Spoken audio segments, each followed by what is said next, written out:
एक अहम खबर आ रही है, वो मैं बता दूं जरा अपने दर्शकों को बहुत जल्दी से। ज्ञानवापी सर्वे को लेकर एक और महत्वपूर्ण खबर आपके सामने टाइम्स नाउ नव भारत की स्क्रीन पर। यहां हाई कोर्ट में मुस्लिम पक्ष ने क्या कहा, बहुत महत्वपूर्ण है जानना। मस्जिद गिरती है तो जिम्मेदार विष्णु जैन होंगे। ज्ञानवापी सर्वे को लेकर एक बड़ी खबर, जहां ये देखिए, ये किसी एक मामले को तिल का ताड़ कैसे बनाया जाता है। ये मस्जिद सर्वे करने में जहां कोई खुदाई नहीं की जानी है और स्ट्रक्चर के अंदर तो कोई खुदाई नहीं करनी है, छूना भी नहीं है उसको, ये बात स्पष्ट की जा चुकी है। वहां ये कहा जा रहा है कि अगर मंदिर गिरती है तो विष्णु जैन जिम्मेदार होंगे। ये गजब की बात है। और ये कैसे इस बात को अदालत के अंदर कहा जा सका होगा, ये भी मेरे लिए हैरानी की बात है। लेकिन गौरव आपको बताएंगे। गौरव, मैं तो हैरान हूं और दर्शक भी निश्चित रूप से हैरान होंगे, लेकिन ये कानूनी कामकाज आप अच्छे से जानते हैं, जरा समझाइए। बिल्कुल, अब देखिए, बहुत आसानी से समझ लेना जरूरी है। वो कोई भी विवादित धर्म स्थल, राम मंदिर से लेकर आप काशी विश्वनाथ के अंदर मौजूद के परिसर के पास मौजूद ज्ञानव्यापी परिसर प्लॉट नंबर 9130 की बात करें तो कहीं ना कहीं मुस्लिम पक्ष की पहली दलील धार्मिक स्वरूप बदलेगा। और यहाँ ज्ञानव्यापी सर्वे मामले में उन्होंने रट पकड़ ली है कि मस्जिद का ढांचा 1000 साल पुराना है, तो हो सकता है कि सर्वे से वो जो स्ट्रक्चर है दैट माइट फॉल, और उसके लिए रिस्पॉन्सिबल जो है वो एडवोकेट विष्णु शंकर जैन होंगे। उसके लिए एडवोकेट जनरल यानी कि उत्तर प्रदेश सरकार के सरकारी वकील होंगे। और कोर्ट ने कहा कि फिर कोर्ट को भी आप जिम्मेदार ठहरा देंगे। आप ऐसा नहीं कह सकते हैं, आपको कोर्ट का सम्मान करना होगा। और दूसरा पक्ष भी कोर्ट का सम्मान करते हुए इस बात को लिखित में बयान दर्ज करा रहा है कि जो ज्ञानव्यापी मस्जिद का ढांचा है उसे कोई नुकसान नहीं पहुंचेगा। लेकिन फिलहाल कुल मिलाकर बात वहीं अटकी। एक और अहम खबर गौरव आपके पास आता हूं। सुनवाई के दौरान हाईकोर्ट ने क्या कहा है वो भी जरा बताता चलूं। कुछ भी तोड़ा नहीं जाए। अब देखिए, इस मामले में तो खुद कोर्ट ही कह रहा है कि कुछ तोड़ा नहीं जाने वाला है। भाई साहब, क्या कोई, अब ये देखिए, कोई समझौते की कोई गुंजाइश है क्या? वहां से जरा ये सुनवाई, कुछ भी नहीं तोड़ा जाएगा, हाईकोर्ट ने ये बात कही है। और ये भी कहा है कि क्या कोई समझौते की कोशिश हुई है? हाईकोर्ट ने पूछा कि आप लोग मिल बैठिए। हाईकोर्ट को भी ये दिखाई दे रहा है कि इस मामले में असल में क्या है जो सामने है, लेकिन उन्होंने ये पूछा है कि आप लोगों ने आपस में बैठकर समझौते की कोई कोशिश की है। हालांकि एक महत्वपूर्ण बात है कि दिस स्ट्रक्चर माइट फॉल वाली जो बात है उसमें कोर्ट ने खुद ही कह दिया है कि यहां कुछ तोड़ा जाने वाला नहीं है। तो गौरव, आप बताइए अपनी बात। बिल्कुल, तो कोर्ट ने जब पूछा कि क्या समझौते की कोशिश हुई, तो जो नकवी साहब हैं इंतजामिया कमेटी की तरफ से, तो उन्होंने कहा कि काशी विश्वनाथ को लेकर एक समझौता हुआ था और ये तय हुआ था कि जो पिटिशनर हैं उनको जो है वो कुछ हिस्सा जो है वो मंदिर का गार्ड रूम के लिए दिया जाएगा।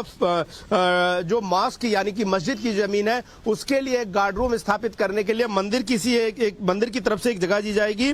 और we gave them a part of land somewhere else, और उस जमीन का हिस्सा हमने उसको कहीं और दे दिया। तो ये एक पुराना विवाद है जिसमें सिर्फ एक गार्ड रूम के लिए जगह बनाने के लिए, चूंकि काफी ज्यादा सुरक्षा की तैनाती जो है वो आपने देखा होगा कि कैसे उस पूरे सील्ड या प्रोटेक्टेड एरिया में रहती है, तो उसी के लिए वो जगह दी गई थी। लेकिन अगर बात किया जाए तो ज्ञानव्यापी परिसर में आदि विश्वेश्वर की मूर्ति या शिवलिंग होने के प्रमाण, इसके अलावा गौरी श्रृंगार मंदिर को जो पूजा होती थी जो कि बंद कर दी गई 1991 में प्लेसेज ऑफ वर्शिप एक्ट आने के बाद, इस तरह का कोई समझौता नहीं बन पाया। और आखिरकार जो है महिला याचिकाकर्ता या महिला भक्त जो वहां पूजा करना चाहती थी उनके पूजा करने पर रोक लगा दी गई। लेकिन चूंकि केस जुड़ा हुआ है आर्कियोलॉजिकल सर्वे ऑफ इंडिया के इस पूरे आदेश से, सर्वे को लेकर आदेश से, उसको लेकर अभी तक जो है मुस्लिम पक्ष जो है बिल्कुल भी तैयार नहीं है। उसने मामला अटका दिया है मस्जिद के ढह जाने की आशंका को लेकर। हालांकि अब कोर्ट को देखना होगा कि किस तरीके से वो इस बात पर सहमत होता है। अभी ये कहा नहीं जा सकता है चूंकि इस मामले में एएसआई पार्टी नहीं है, और ऐसे में विष्णु शंकर जैन जो है वो लगातार एएसआई की तरफ से और उत्तर प्रदेश सरकार के वकील जो एजी है एडवोकेट जनरल, वो पक्ष रख रहे हैं। लेकिन क्या कोर्ट को इस बात के लिए सहमत करा पाएगा हिंदू पक्ष कि मस्जिद को कोई नुकसान नहीं पहुंच पाएगा? और दूसरा ये कि क्या मुस्लिम पक्ष की इन दलीलों में कोई दम है, जब देश की premium agency archaeological survey of India ये कह रही है कि हम ढांचे को नुकसान नहीं पहुंचाएंगे, और ये जिला अदालत के फैसले में लिखा है। ये भी बताइए कि वो जो ढांचे को नुकसान आपने प्लीड करते हुए ये इशू रेज किया क्या? एक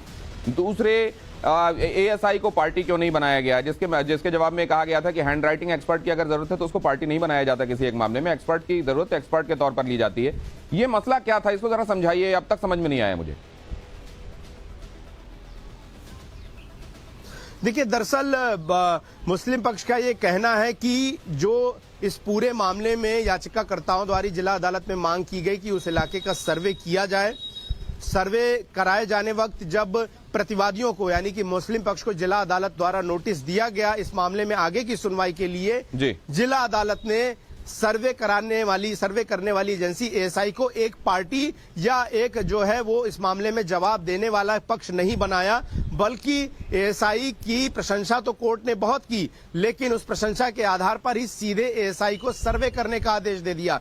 कोई इशू फ्रेम नहीं हुए, लीगल इशू फ्रेम नहीं हुए कि ढांचे को कैसे रखा जाएगा, क्या किया जाएगा। एएसआई द्वारा इस तरह के कोई पॉइंट्स उसमें नहीं रखे गए और यही आपत्ति जो है, मतलब इसको सामान्य शब्दों में अगर समझें तो ये कहा गया कि ये सर्वे होने से पहले एक इस बारे में ये बताया जाना चाहिए था एएसआई की तरफ से कि सर्वे का प्रोसीजर क्या होगा, सर्वे में किस किस तरीके की प्रोसीजर्स की मदद ली जाएगी, क्या क्या टेक्निक, क्या क्या तकनीक अपनाई जाएगी और क्या क्या इसमें पता करने की कोशिश के तहत क्या क्या इसमें अन्वेषण होंगे। शायद यही इसका मतलब होगा।